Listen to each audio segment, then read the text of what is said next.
For Republicans, winning statewide election in Kentucky is a constant uphill battle. Democrats have had a stronghold on the governor's mansion with only 2 Republicans winning since 1950. We're joined now by former Republican National Committee Chairman Mike Duncan and Executive Assistant to the Governor Steve Beshear, Coleman Eldridge, for a look at the issues. Gentlemen, first of all, thank you for joining us again tonight.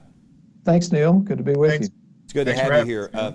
Matt Bevin and Jack Conway offer two very different paths. They couldn't be more far apart in their vision for Kentucky. So as these early results come in, and right now we have Matt Bevin leading 50% to 46%. That's with 25% of the vote right now. So as these early results come in, what clues are you looking for from across the state to give you an idea of who's going to win this governor's race tonight? Mike, let's start with you. Well, Neil, I'm looking first in northern Kentucky because Bevin has to do very well there to win, to offset some of the loss that he may get in urban areas and Louisville particularly. I understand he's doing better in Lexington than is expected. I expect that Bevin will do well in eastern Kentucky and far western Kentucky. So watching the urban areas is something that I'm doing very carefully. Coleman? I would agree as well, Neil. I'm looking at how both candidates and quite honestly the tickets are doing in Lexington and Louisville, but also in northern Kentucky. From the last check that I saw, Conway's actually doing better in northern Kentucky than at first we thought he would do. So again, this is a moving target at this point. I don't know that anyone believed with an open seat it was going to be a blowout either way, but those are some of the signs that I think we're all looking at right now. Well, eastern Kentucky's a key battleground. Coal has been a major issue throughout this campaign for both candidates.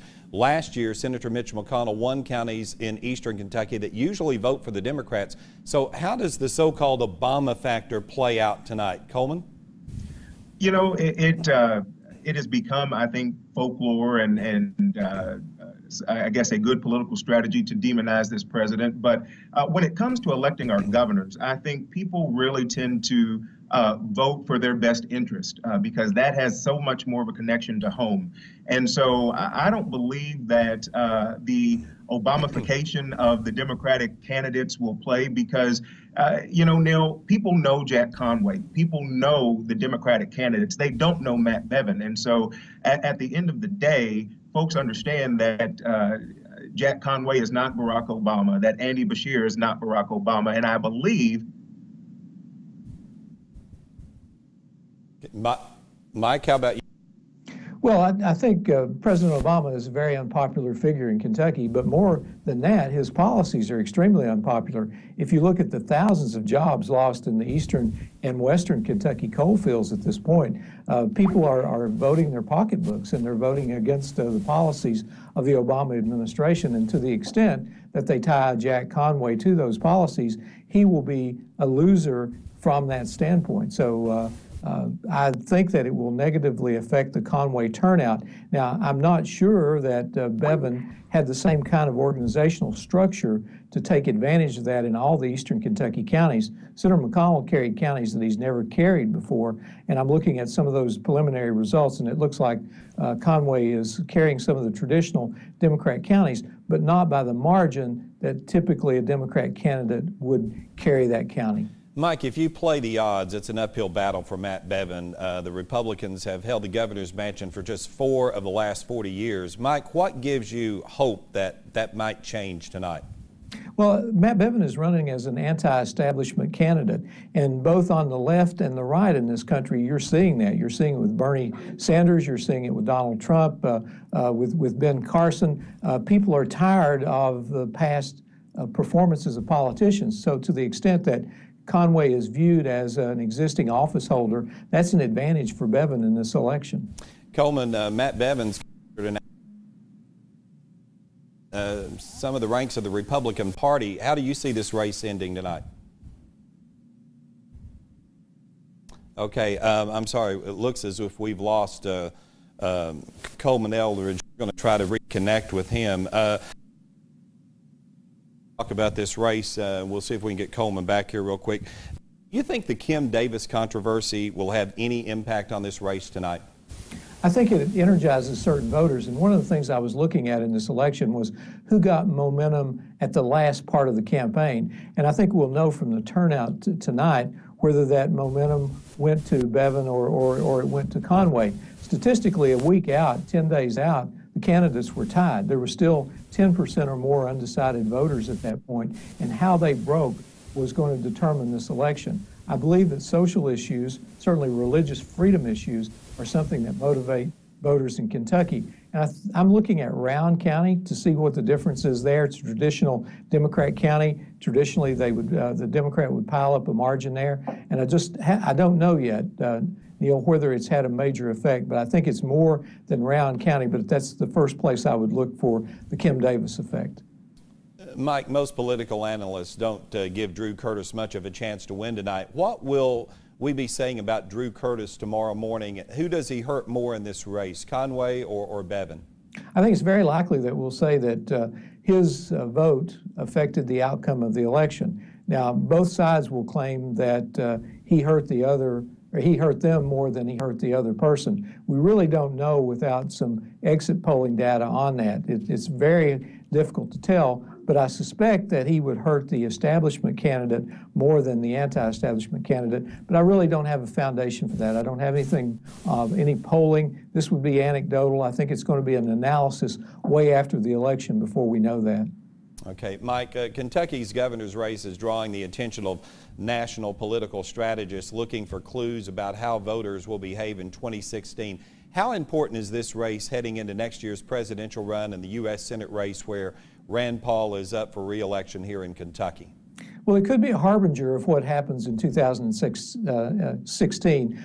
First, with the Senate race in Kentucky, if one of the Democrat candidates comes out with a wide majority and a lot of momentum, that's going to propel the Democrat Party to think about running that candidate against Senator Paul. So I'll be looking at the down ballot races tonight to see if there were any blowouts there, if there was momentum, if anyone was above the top of the ticket that got more votes than the Democrat candidate for president did.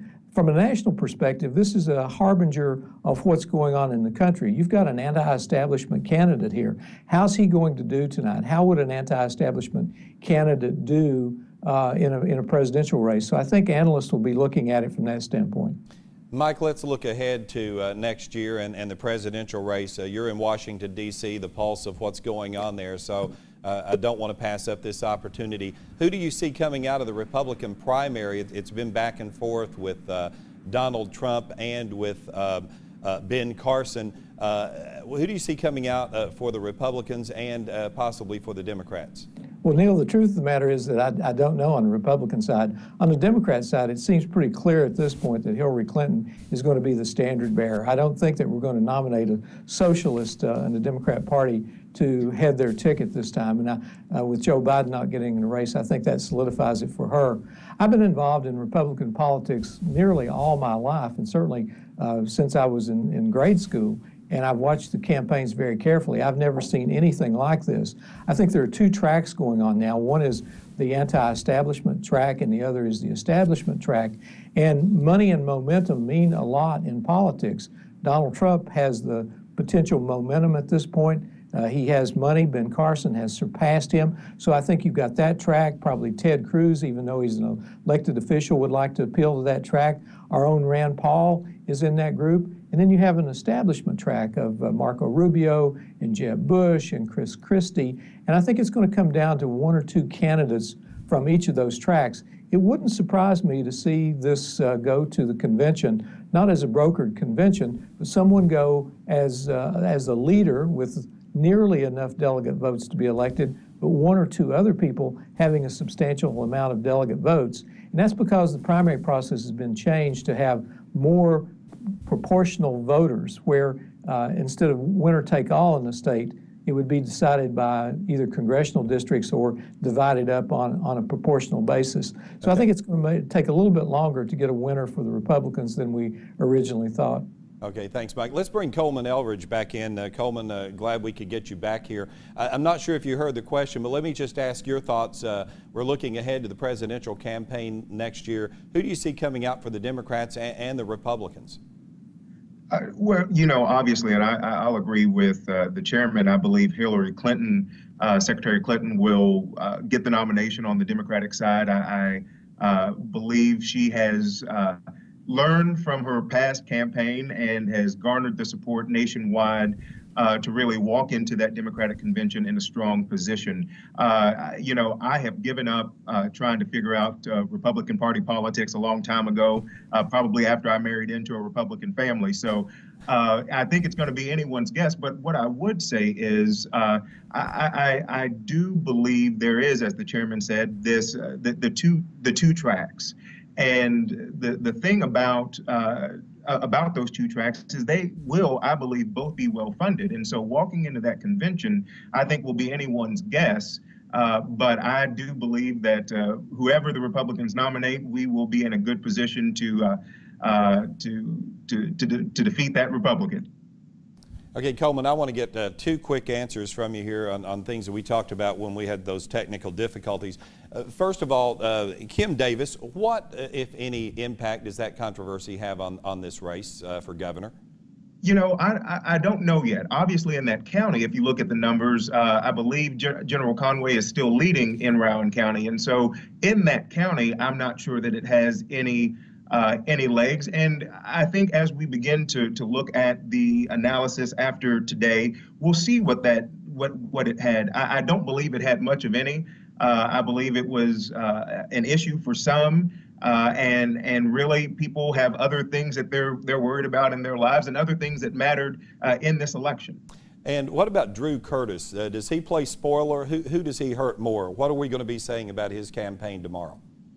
I think you're going to say that he ran a smart campaign. I don't know that he will necessarily play a spoiler for either candidate, but you have to admire the way that he has gone about being a candidate and really done things on his own terms and learned the system of Kentucky politics, but also made the system of Kentucky politics play by some of his rules. And so I know Drew well. I hope that there is another campaign for him for another office in the future.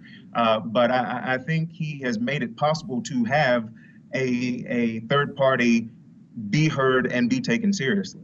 Okay, Coleman Eldridge, Mike Duncan, thank you for joining us. We hope to talk to both of you later tonight as we get a little bit better picture of who's going to win this governor's race. We'll be right back.